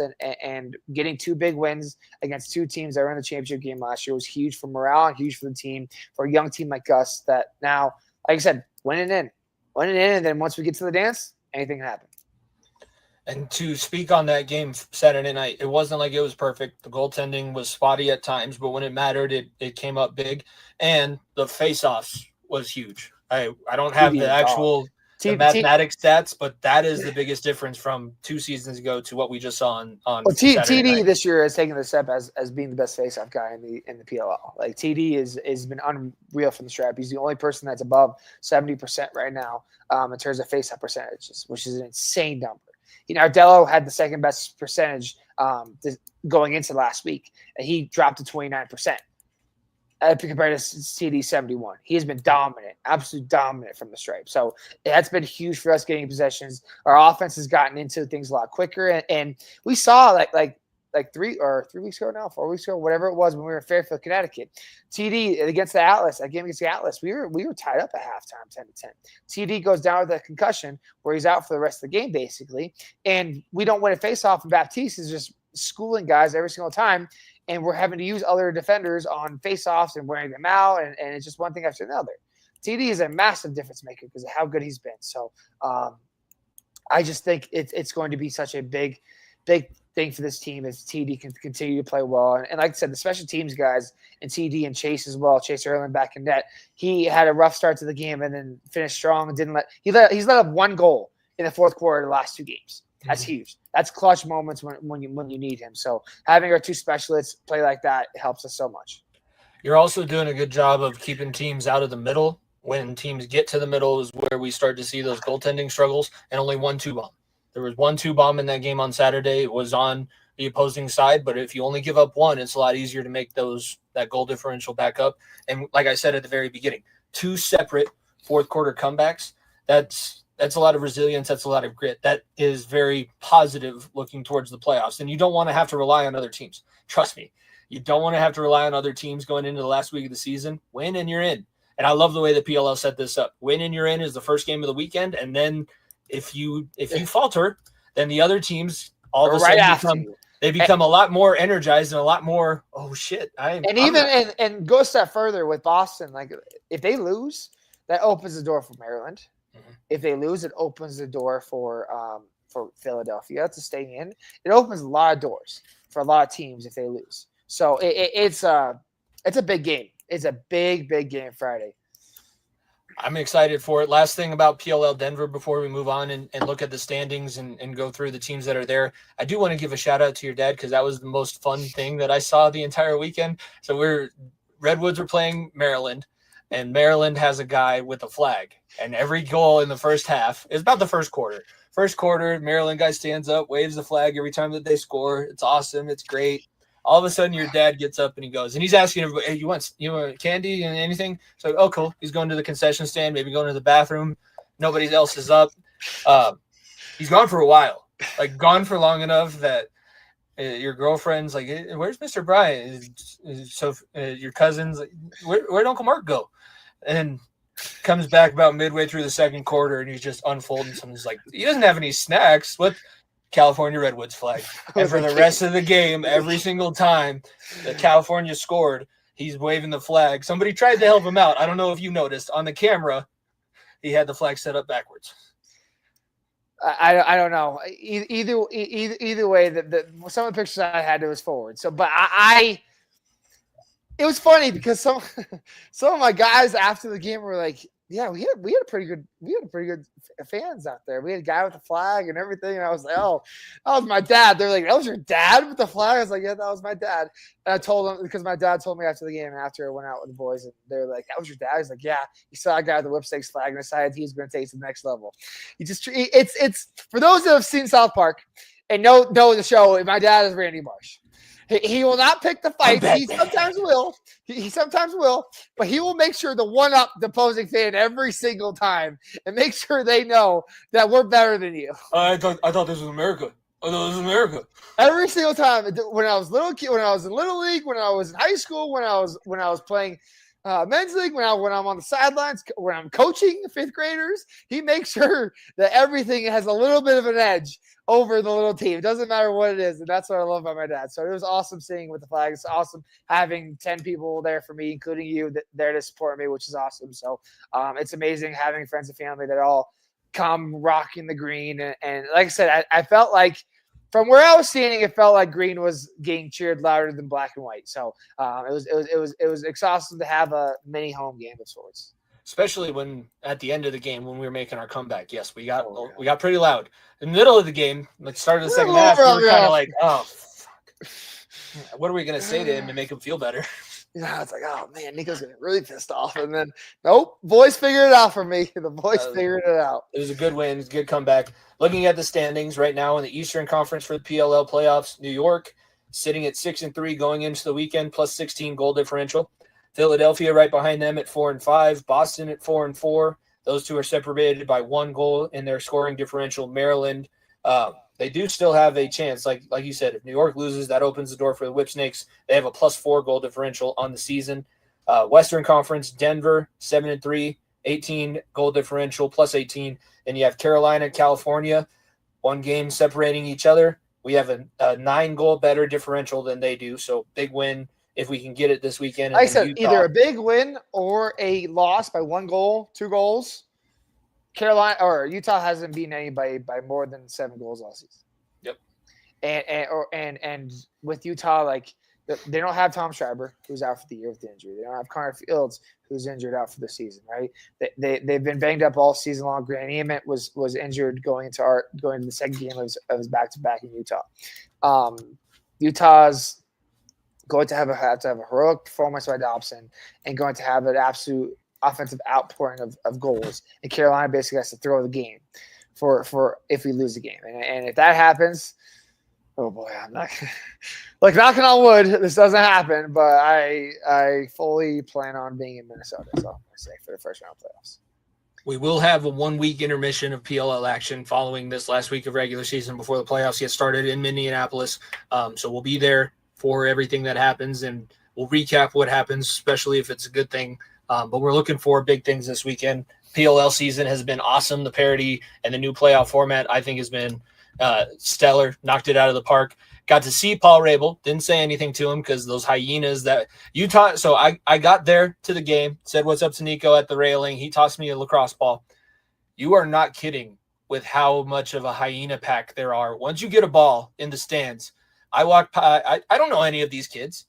Can I have it? Can I have it? Can I have it? Jimmy, it's no, you can't. If I had $1 for every time I heard the word ball, through 3 years of working in this league, I would be a gazillionaire, and I'd be able to start chucking them. I know you can't.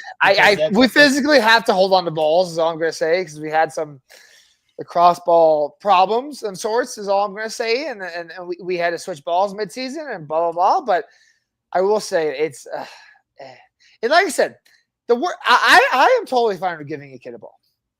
I have not heard please once in months and months. No, it was can I have it? Give it to me. Every time I hear the word please, can I please get a ball? You get a ball. Every time. Not even without hesitation. And every single one of my coworkers, liaisons are the exact same way. And same with players. So you say, get a ball. Excuse me, can you stop playing and give me that ball? I'm like, no. It's like I was like, hey, can you give me the stick? He's using the stick. I can't get up. It's like if there's a broken stick, maybe, but I'm not going to give you just that out of the blue. Guy still has the game. He's like, can I get a jersey over your back? No. Can I get your hat? No. Can I get your credential? No. Just leave me alone. No. I have done. Just because you're asking doesn't change the fact that you're mugging me right now. This is going to sound so bad, but I have learned to zone out so quickly when I'm walking by fans. It's so bad. You or my family could have been yelling at me, and I would have been like, who the hell figured out what my name is? Leave me alone. Like, stop yelling at me. I don't want to be bothered right now. So Nico. Because the worst part is my credential has my name on it, and now people decided to start reading. And they got smarter when they start saying my name. Like, oh, the first couple times I heard my name, I was like, oh, who knows me? I'm like, oh, it's a little kid reading my damn badge. Leave me alone, please. I love it. And I know that feeling, being able to zone out little kids yelling your name, because that's what our next segment is about. It's what I have coming up next Wednesday, is when students come back to school in Colorado. And I am going back to school tomorrow to get things set up and make sure that I'm ready. But we have our top 5. We'll do our top 5 best things about back to school, because there are some good things about school. I'm not going to sit here. Not going to sit here and say school sucks, especially with the job that I have. But we're doing the top 5 worst things about back to school. The things that I want to preface my list too, because I think back to school / summer ending. I think it makes sense. And I'll tell you fair. how I came up with this topic, because I texted it to you, and I came up with this topic because I am so sick and tired of walking through stores in the beginning of June and the end of May, when I'm not even out of school yet, that start putting up their back to school displays. Getting those deals out nice and early. The Sunday Scaries feeling sucks. Imagine being blindsided with an entire section dedicated to the Sunday Scaries feeling that you have. Like, no, it's not time yet.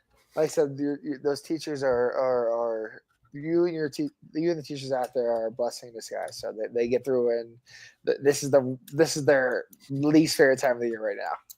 I love when we're back in school. I hate the back to school season. That's like, ugh. I'd rather just be back there. My top 5 going in descending order. We had a very crowded parking lot in our middle school. It's the same way now. And now I'm on the other side of things, where I'm the teacher that has to stand by the door and make sure nobody gets ran over. There's no fights in front of the school. But when you have trouble finding your mom, and that, I know your mom ended up doing the same thing my mom did, because we had our elementary school that was right next door, and they got out half an hour later from school, so they didn't have to go through the chaos that is the middle school parking lot. But when nobody can drive themselves away from school and everybody's looking for a ride, that was anxiety inducing. Like, I want to find the car. I want to get in. I want to go home. I don't want to do anything else here. I'm not standing outside of school talking to people. Yeah, it's never easy. That was one of the biggest, like, worries, like elementary school, middle school, getting out of school, and like, because it's not your mom's fault, not your dad's fault that there's traffic and there's stuff, and you were just always like, oh, I'm the last one waiting here, and you make friends with the janitor, and you're like, that happens, or you're like, oh no, where am I? Or you get into 5 different Escalades because everybody went to the car dealership the same weekend and bought the same family car. Yeah, you think it's the exact same car, and you're like, okay, this is why I think your parents did the same thing I did. It was like you put bumper stickers on the back of your car. You're like, oh, there's the stickers. I know that one's mine. If I see "Don't be a chooch," that's mine. If I see a Creek Red Nation sticker in the back, I know that one's either Jimmy's or mine. One of the two. I could go talk to Miss Stacy, or if I get in that car, I know I'm not going to be have any problems. No. Number 4, Axe body spray. It's still prevalent. It's still really, really prevalent. And I will also I'll throw in a on the fly / any girl's perfume. Any. Mainly the cookies one. If you get the warm vanilla cookies from Bath and Body Works, girls that are listening, the 5 of you, you are not special. You are not unique. You have gotten the same perfume as every other girl in that class. And if you all spray 2 spritz and walk through, I got a headache for the rest of the day. And then I promise you, you do not need to have at elementary school, maybe middle school, boys have deodorant, please. Please, yes. Please have deodorant. But like elementary school, you do not need to have perfume as a girl every single day. You are not sweating enough, unlike the guys who need deodorant every day. I would take BO over intense body spray and perfume a little bit. That's a hot take. Here's the thing. If it's the same amount of kids that have BO that spray their body spray, I don't want it. I'll take the headache over the giant pile of shit. But if it's the one kid that I know has a little bit too much BO and he's the one dousing himself in body spray, so now it smells like body spray and shit, I'm gonna have an issue. I'm gonna sneeze. I'm not gonna be a very pleasant person if that happens. Number 3, bad teacher puns. It's the worst thing about going back to school, but it is a weapon that I employ quite often. I hate it because when I go back and have my back to school meeting, I know this is the last place you guys wanted to be. Shut up, dude. Let us go back to our classroom and set up our... Come on now. Nobody wants to be in this meeting. Everybody knows that. You don't have to announce it at the beginning of the meeting. Yeah, that's a... Yeah. Yeah. You don't want to be here. I don't want to be here. Let's just get through this, please. We all have stuff to do. Let me get back to what I need to do, please. Second one on my list is AC. This is the reason why Denver public schools can't go back until the beginning of September, and they actually do still get days off because of the heat. They have no air conditioners in those buildings, and even my school is only as old as we are, Nico. We have AC. We have newer AC. You know who controls the AC? The district building. Yeah. Not me, sitting in 98 degrees with the western facing window, So the second half of the day, when it's 90 degrees outside, the window's just blasting right into my room the entire time. I don't get to turn on the air conditioning. Now, the district building 45 miles up the highway gets to do that. That's why I would start bringing in fans and different things. I lived in Phoenix, Arizona, beginning of the school year where it was 120 degrees. And I'll tell you right now, I did not spend time outside of buildings during that time of the year. No. It's just not. I'm going to get one of those portable ACs from that I see on TikTok because it's not just me that's uncomfortable. When the students are uncomfortable, everybody's in a pissy mood and then nothing gets done. So if I have AC, maybe I'll have a better school year. That's a thinking out loud thought that I just had. The last one, this one is probably more specific to me because when I did this, my mom had a very specific way that she would go about rectifying the problem. I could ask her for a signature at any point. So when they give you the permission slip at 3 weeks before the field trip, you should probably just take it home, get it signed, and give it back. Well, I like to procrastinate, and then I would tell my mom on the day that we had to have it signed, and did I have it in my backpack, Nico? No, of course I didn't have it in my backpack. I left it in my locker. So then my mother would not change out of her pajamas. She would go to the school. Instead of getting in the drop-off line, she would park. Go ahead and walk me to your locker, sweetie. Yeah, I'll sign that form for you. And then as she's going, she remembers everybody that's on the football team. She remembers everybody that you've talked about in any of your stories from school. She introduces herself in her robe, signs the form for you, and then walks back into the car. That's the best. That's just the best. That's the best way to do it. It's awesome. I love that. That's the best. Oh, that's so good. Yeah. I still have some pain from that, if you can't tell. That's so good. I love that. That's such a good one. That's an underrated one for sure. My top 5, I went for all mostly end of summer stuff because I feel like that kind of fits in. I'll go descending order as well. Number 5, fly fishing season, like the prime of it ends. Fall, it's good, but the water gets a little too cold for them toes in the water, so you can't really do that. So fly fishing season ends for me. The dead heat of the summer, like I said, I lived in Arizona. August and September suck. 120 degrees. Sitting down and not moving around or just being standing still is not fun. Absolutely not fun. So that heat the summer, number 4. Number 3, concert seasons, and more specifically, summer concert season, because outdoor concerts are the best. I will stand on that. And indoor concerts are a step below. Obviously, there are concerts throughout the winter too. But when you have to have concerts every 3 weeks at most, because of most indoor stadiums have basketball or hockey going on, it makes it suck. So summer concert season ending. You got to get those last couple in while you can. Lainey Wilson's here next weekend. Zach Bryan's here on Sunday. So I'm going to try to get both. We'll see. If I get tickets to both, we'll see. So summer concert season ending is always a bummer because, like you said, you don't. That's the best part. That's one of the best parts is drinking a cold one out there in the stands, singing along to songs. I was at Shining Frontier Days with my girl. It was so much fun. Brooks and Dunn.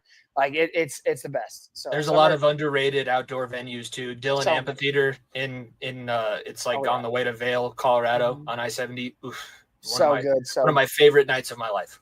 So many good ones. Number 2, end of summer blockbusters. I think we've been a little. I did see Fantastic Four, by the way. I think we've been a little spoiled between the summer of blockbusters movies because Fantastic Four, incredible. I'll let you get your touch here in a second. Superman, incredible. Jurassic Park, which I haven't seen yet, I need to watch. Looks incredible. The new F1 movie. For those that don't even like Formula One, I've heard great things that people just love.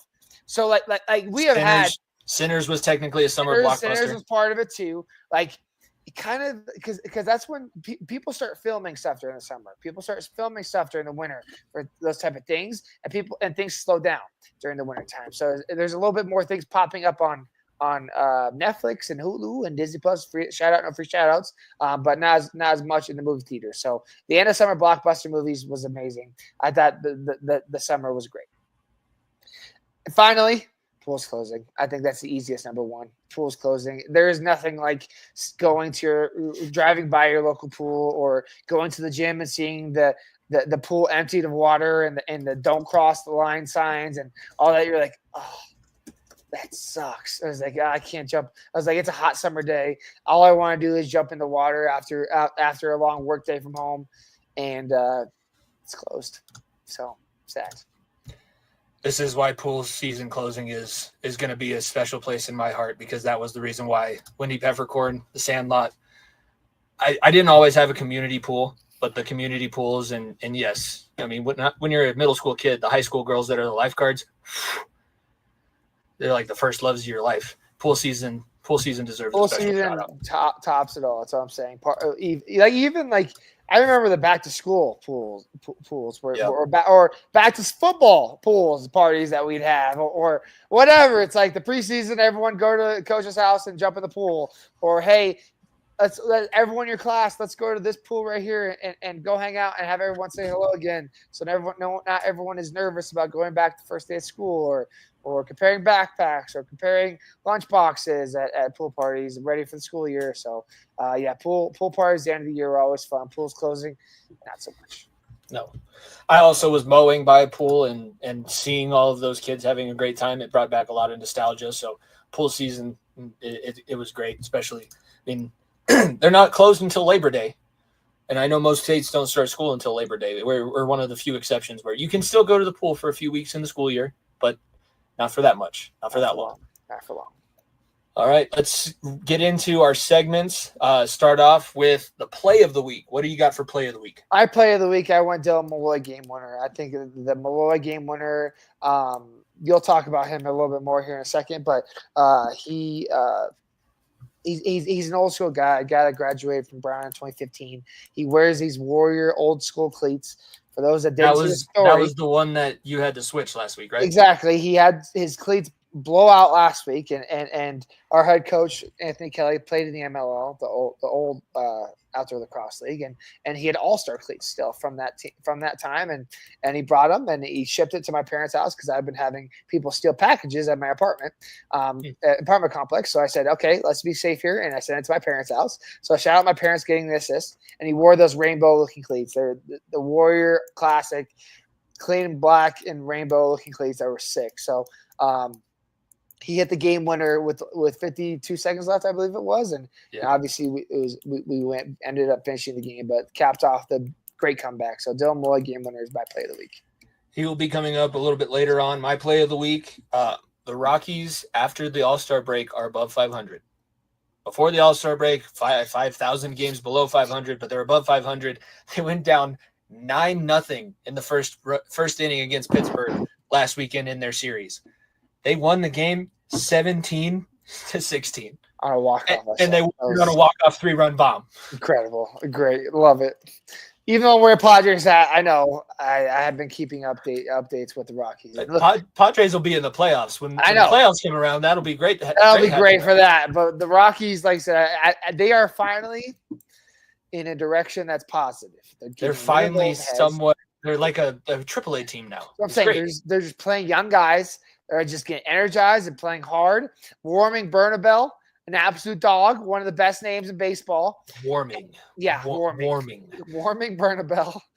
And the Zico 12-yard company, like they're trading old players away, so they give young guys more run during the regular season, which is exactly what they should be doing, and trying to build for the future because they know they're not going to win right now. So finally, they're at that point where they're realizing that, and it's crazy what happens when you start playing young talent and just letting them cook.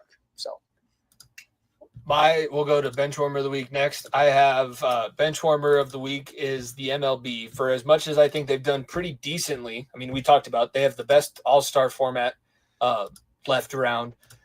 They did the Field of Dreams games, which I thought was really cool. We talked about that on this show. This weekend, they tried to do what's called the Speedway Classic. So they're going to play a baseball game in the middle of a NASCAR racetrack. And you can see the picture. Like the stadium was set up great. The 12-hour rain delay, I honestly, it makes no sense because you're a good 500 feet away from anything except if you're in the you've probably seen the big TikToks of the people that were sitting in the top row and the furthest away. Like the picture you're seeing, by the way, is from the stands. Stadiums, most MLB stadiums are about 30,000 seaters. NASCAR racetracks are about 100,000, 250,000 people. The picture. And they also didn't keep the same concessions people from the racetrack. They tried to bring in MLB people, and the MLB people didn't order enough fucking food. Oh, no. Did you see what they didn't order enough of? Buns. Hot dog buns. So you could get some How do you not have hot dog buns?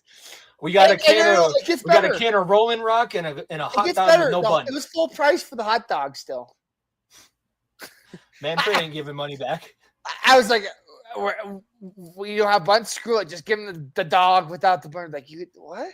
Full price? Yeah, full price. I'm like, that was part of it. I also there were people watching TV, and the people on Fox were like, "Is Alex Rodriguez and David Ortiz?" And they're doing what the league's telling them. Well, we'll see if we're able to restart the game. And as they're saying that, there's a picture of the guys in the stadium underneath their awning, and there's a fan that's pointing to a message on the scoreboard that says, "Game will be resumed tomorrow." As on TV, they're talking about whether or not they're still going to play the game today. Oh, that's so good. That's so good. And like I said, I cannot emphasize enough. Look at this picture I have. That's from the stands. That's dead center field. Yeah. Dead center field from the stands. You can't tell who is who unless you have binoculars. And that's binoculars I don't even know will do the job. You got to bring a headset with you and listen to the broadcast of the game. I looked at this picture and I was blown away. I was like, hold on a second. This isn't an aerial view. This is someone from the stands. This is literally the top row of the stands shooting down a picture from it. To be honest with you, I think those might be the same seats that I had when I saw Luke Combs at Empower Field. Where I could turn around and see the parking lot. And at least you could probably hear the stuff going on, because I guarantee you probably couldn't hear.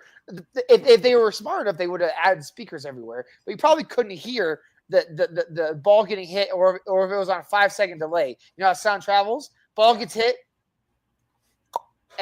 At 5 seconds after it gets hit, like there's also weird people now coming out of the rafters like, well, we should make an electric NASCAR league so that you can have a NASCAR game and a baseball game going on at the same time. No. All right, Maxi Golf. Yeah, exactly. You're gonna sever your hip ligament to do that? Is that what's going on now? Calm down, Maxi Golf. There. If you don't know what we're talking about, I just did watch it. Incredible. I loved it. I gotta say, I loved it. I know a lot of people didn't, but I loved it. My benchwarmer of the week, something we didn't talk about really. Michael Parsons asked for a trade. Excuse me, Michael Parsons asked for a trade. Michael Parsons, if you ask Jerry Jones. I don't know. Micah's still on the team. Michael has been a piece of crap the entire offseason, according to Jerry. I think Jerry Jones, it's time. It's time to move it on. I know what he is right now? I know you didn't watch as much WCW as I did, but he's Hulk Hogan in WCW. When you have the book yourself. I don't know what Jerry thinks he's doing. He's saying Micah Parsons has injury problems. Do you know how many games he played last year? He played 12 before he got injured. 12 of 17, by the way. And the year before that, year before that, how many games? 17. Yeah. Year before that? 17. 17. He missed 5 games in 4 years. And he's also got 52.5 sacks in 4 years.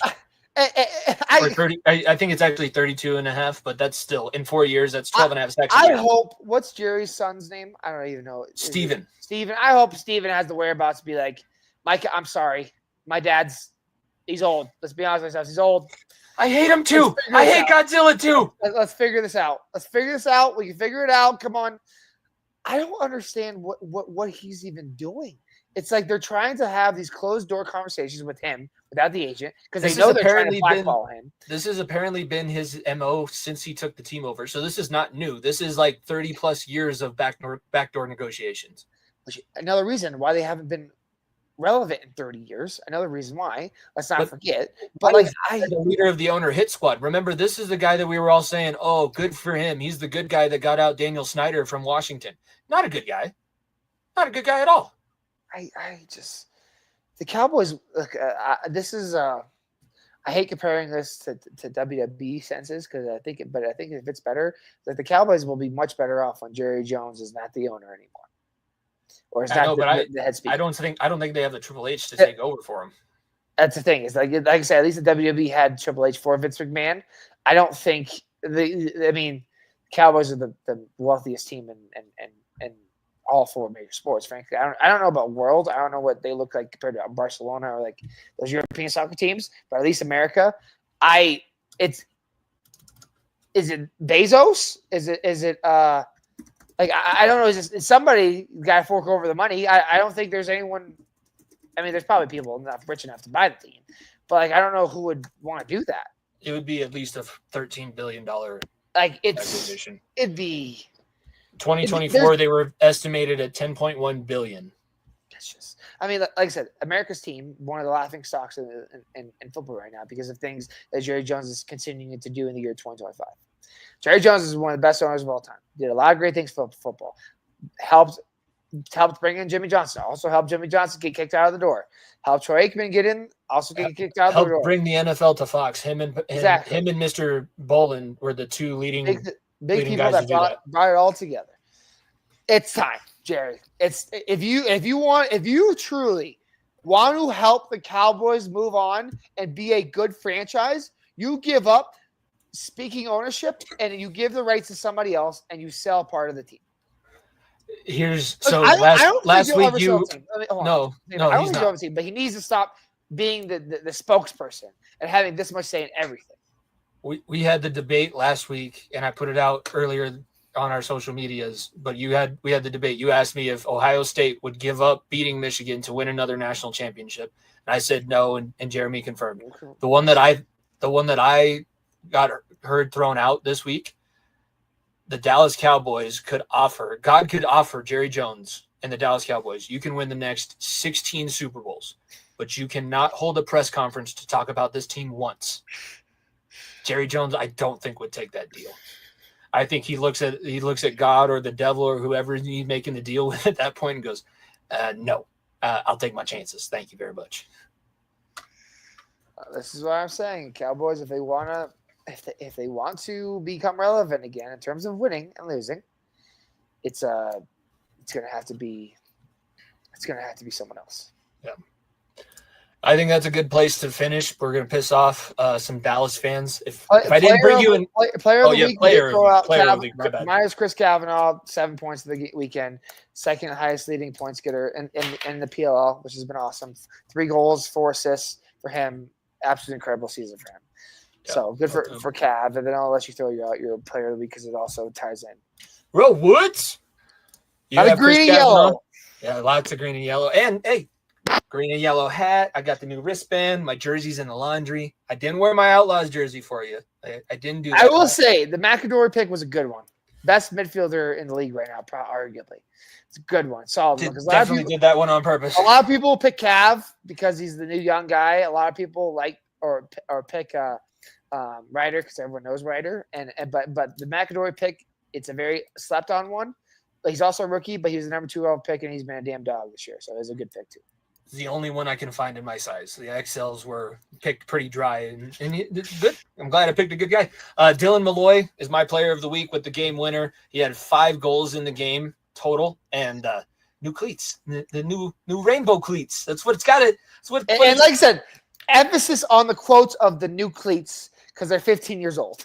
They're only worn once. So is Warrior still a company? They are. They're they apparel. Warrior makes a ton of lacrosse stuff. It's one of the biggest lacrosse brands still in the world. They don't make cleats anymore. That's the one thing they don't do. They make everything else. They money's don't all on the stick and the gloves now and the helmet. Warrior, by the way, is a subdivision of New Balance. Fun fact. So New Balance, obviously, Warrior guys. We have a bunch of Warrior guys on our team in the league that wear Warrior helmets, wear Warrior pads and cleats and stuff and everything. They wear New Balance cleats. That's how it goes together. So there's a fun fact for you. It reminds me of Reebok. Remember when Reebok was the apparel of the NFL and everybody thought Reebok was cool? And now I'm like, what? Reebok?